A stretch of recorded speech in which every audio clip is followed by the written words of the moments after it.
बिस्मिल्लाहिर्रहमानिर्रहीम। अस्सलाम वालेकुम टू एवरीवन। कैसे हैं सब लोग? ठीक हैं। देखिए बेटा, आज हम class 9th new book physics उसका चैप्टर नंबर 4 और लेक्चर नंबर 16 है, और हम आज डिस्कस करेंगे शॉर्ट आंसर क्वेश्चंस। मैं आपके साथ डिस्कस करने जा रहा हूं। ठीक है जी, वन बाय वन हम डिस्कस करते हैं। पहला क्वेश्चन है define like and unlike parallel forces. हमारा टॉपिक पहले मैं लिख देता हूं जी, शॉर्ट आंसर क्वेश्चंस का टॉपिक है short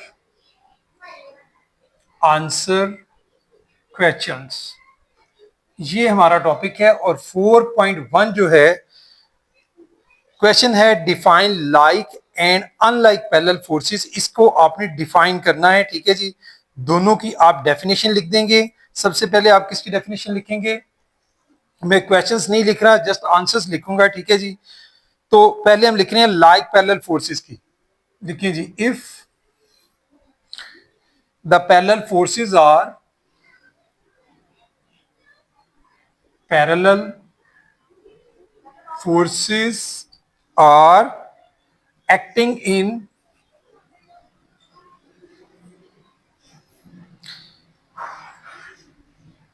the same direction,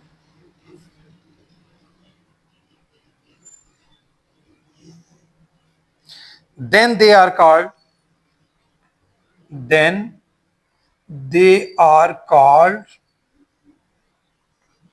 like parallel forces।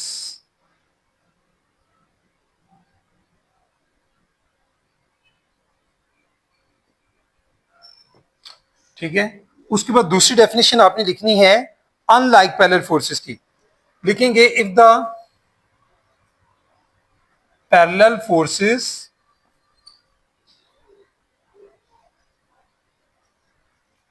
Are acting in, यहां आपने लिखा था सेम डायरेक्शन, तो यहां आप क्या लिखेंगे? In the opposite. सिर्फ एक वर्ड का फर्क होगा, in the opposite direction, then they are called unlike parallel forces. इसकी एग्जांपल जो है आपने थोड़ी सी ड्रॉ करके फिगर की शक्ल में समझा देनी है। सपोज हमारे पास ये कोई बॉडी है, इस पर डिफरेंट फोर्सेस एक्ट कर रही हैं। एक फोर्स जो है वो ऊपर की तरफ एक्ट कर रही है, जिसको हम नाम दे देते हैं, सपोज ये F1 है। ठीक है, इसी तरह से एक फोर्स जो है यहां पर एक्ट कर रही है, इसको नाम दे देते हैं F2, और एक फोर्स यहां एक्ट कर रही है, ये है F3। अब देखिए, यहां से आप आसानी से बता सकते हैं कि भाई ये जो आपके पास फोर्सेज हैं, यहाँ पर F1 एंड F2 क्या है? ये पैरेलल फोर्सेज हैं। क्यों? क्योंकि उनकी डायरेक्शन सेम है। उसके बाद F1 और F3 अगर आप देखें तो ये क्या है? ये एक दूसरे के लिए अनपैरेलल। ठीक है जी, इसी तरह से आपकी जो है F2 और F3, इसको देखें तो ये भी आपके लिए क्या है? अनलाइक पैरेलल फोर्सेस, क्योंकि इनकी डायरेक्शन जो है एक दूसरे से अपोजिट है। तो आप यही लाइन, मतलब ये छोटी सी फिगर बना के नीचे आप लिख देंगे द फोर्सेस, एग्जांपल के तौर पर the forces F1 and F2 are like parallel forces,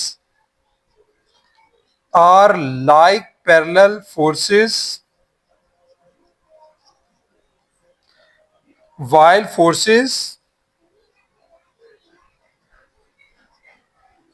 F2 and F3 are unlike parallel forces। एक एग्जांपल लिख दिया, दो भी लिख सकते हैं, are unlike parallel forces।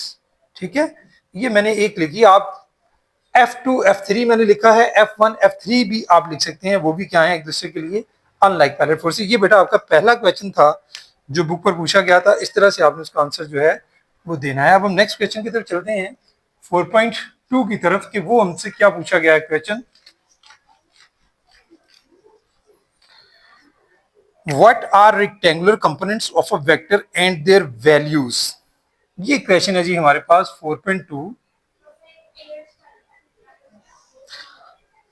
तो पहले तो आपने रेक्टेंगुलर कंपोनेंट की डेफिनेशन लिखनी है। Force, a force is resolve a force is resolved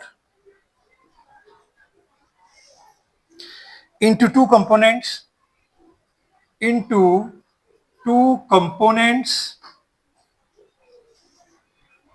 which are perpendicular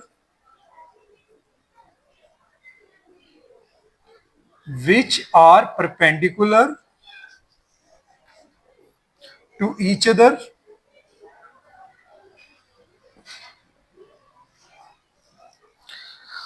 अच्छा जी, these are called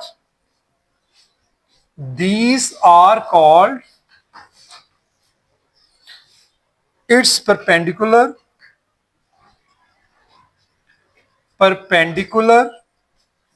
or rectangular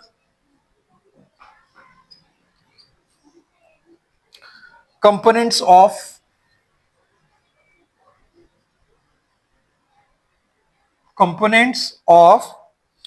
the force.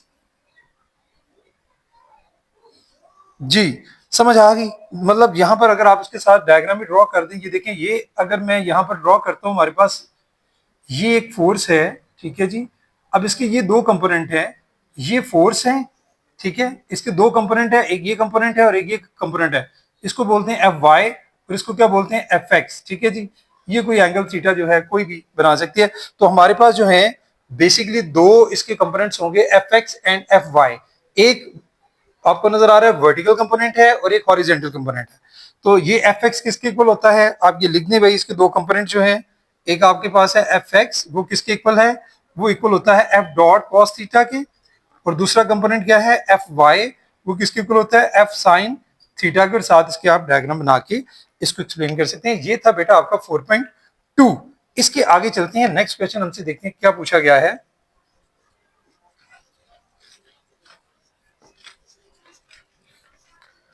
4.3, what is the line of action of a force. Question पूछा गया है, what is the line of action of a force. ये हमसे पूछा गया है भाई क्वेश्चन। तो इसका आंसर मैं आपको पहले लिखवाता हूं, फिर एक्सप्लेन करूंगा। The line along with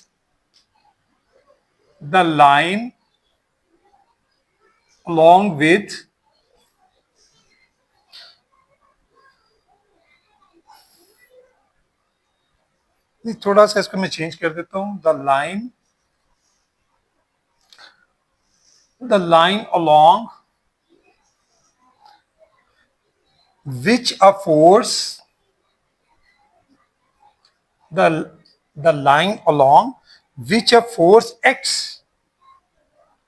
is called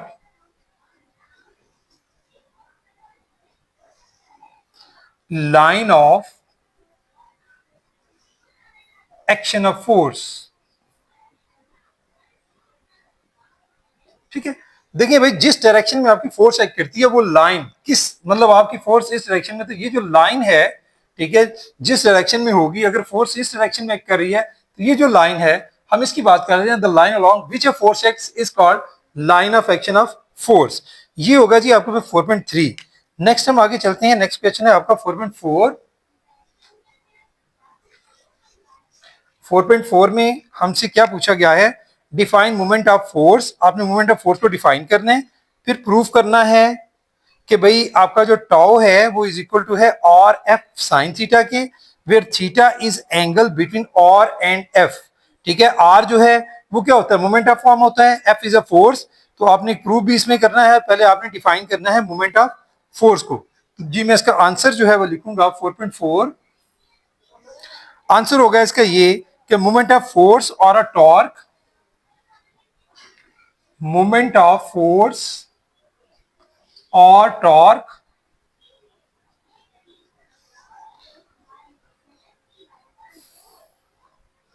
is defined as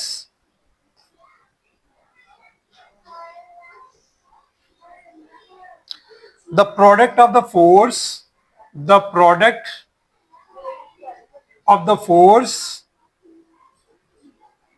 and the moment arm। ये इसकी डेफिनेशन होगी, आपने लिखनी है सबसे पहले मोमेंट आर्म, और उसके बाद आपने जो प्रूव है वो आपने लिखना है मतलब आपका प्रूफ क्या होगा, मतलब देखें टाउ जो है वो किसके इक्वल होता है, एफ यानी फोर्स मल्टीप्लाई बाय एल भी लिख सकते हैं और भी लिख सकते हैं, एल या आर एक ही बात होती है, मूवमेंट आर्म के लिए यूज करते हैं।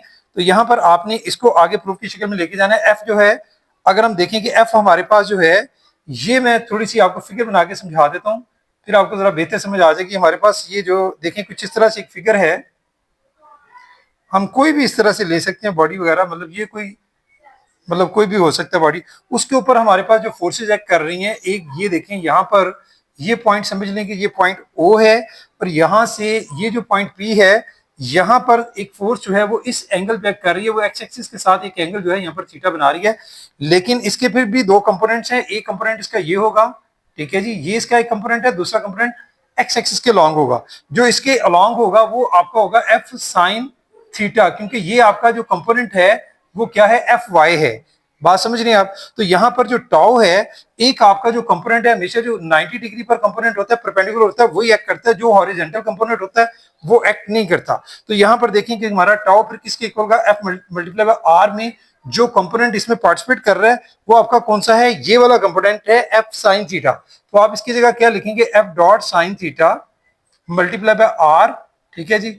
इसको मजीद अगर आप लिखेंगे तो आप इस दोनों को इकट्ठा कर सकते हैं, आर को आप पहले लिख लें आर एफ और इंटू साइन थीटा। तो भाई ये किसके इक्वल है, टाउ के। आपने बेसिकली यही प्रूव करना था कि R F into sine theta के। तो हेयर एफ साइन थीटा क्या है, ये आप लिख सकते हैं छोटी सी line, here F dot sine theta जो है वो यहां क्या है, is a component of force, is a component of force which is perpendicular, which is perpendicular to moment arm, to moment arm R। जी, इस तरह से मतलब एक कंपोनेंट जो है, परपेंडिकुलर कंपोनेंट जो है वो एक्ट करेगा, दूसरे वाला जो कंपोनेंट है वो एक्ट नहीं करेगा।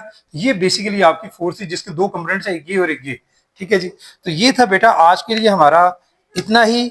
नेक्स्ट इंशाल्लाह हम नेक्स्ट लेक्चर में बाकी जो है इसके शॉर्ट क्वेश्चंस पर बात करेंगे। इनको आपने अंडरस्टैंडिंग के साथ प्रिपेयर करना है। Thank you very much. अस्सलाम वालेकुम।